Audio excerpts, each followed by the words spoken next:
School में आधी छुट्टी का समय था। सुधीर और राजेश एक पेड़ की छांव में बैठकर बातें कर रहे थे। बातचीत के दौरान दोनों के बीच बहस छिड़ गई। सुधीर ने कहा, राजेश, तुम कभी स्कूल में कुछ खरीद कर नहीं खाते, बहुत कंजूस हो। राजेश ने जवाब दिया, ऐसी बात नहीं है, मैं घर से टिफिन लाता हूँ, इसलिए यहाँ खरीद कर खाने की जरूरत नहीं होती।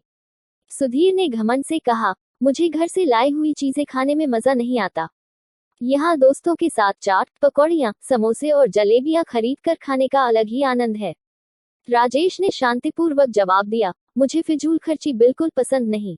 सुधीर ने फिर कहा, तुम्हें फिजूल खर्ची पसंद नहीं और मुझे कंजूसी। हम दोनों की पसंद एक दूसरे से बिल्कुल अलग है। राजेश ने सलाह दी, यह किसी और से पूछ कर देखो। तभी वहां से एक बूढ़ा आदमी गुजरा। दोनों ने उसे पुकारा, बाबा, क्या आप हमारे एक सवाल का जवाब देंगे? बूढ़े ने रुककर कहा, क्यों नहीं, पूछो। सुधीर और राजेश ने पूछा, फिजूल खर्ची और कंजूसी में क्या सही है? बूढ़े ने पहले पूछा, तुम दोनों किसके बेटे हो? सुधीर ने कहा, मैं अनूप शर्मा का बेटा हूँ। राजेश ने कहा, मैं अमरनाथ का बेटा हूँ। बूढ़ा हंसा और बोला, मैं तुम्हारे दोनों बापों को अच्छी तरह जानता हूँ। सुधीर, तुम्हारे पिता सोच समझकर खर्च करते थे, इसलिए उन्हें कंजूस कहा जाता था।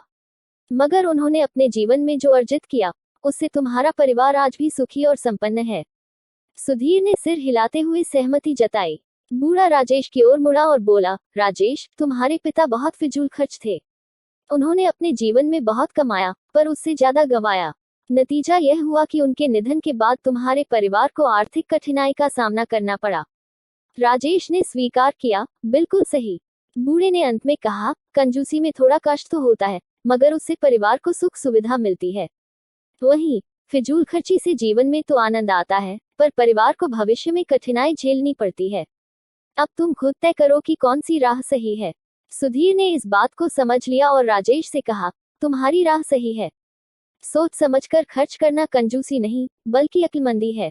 घंटी बजने पर दोनों अपनी कक्षा की ओर चल दिए। इस कहानी से यह सीख मिलती है कि फिजूल खर्ची और कंजूसी के बीच संतुलन बनाए रखना महत्वपूर्ण है। सोच समझकर खर्च करने से न केवल आज का दिन बेहतर होता है, बल्कि भविष्य में भी परिवार की आर्थिक स्थिति मजबूत रहती है। फिजूल खर्ची से आज की खुशी तो मिलती है, लेकिन आगे चलकर यह आदत परिवार को मुश्किलों में डाल सकती है। जीवन में हमेशा विवेकपूर्ण निर्णय लेना ही समझदारी है।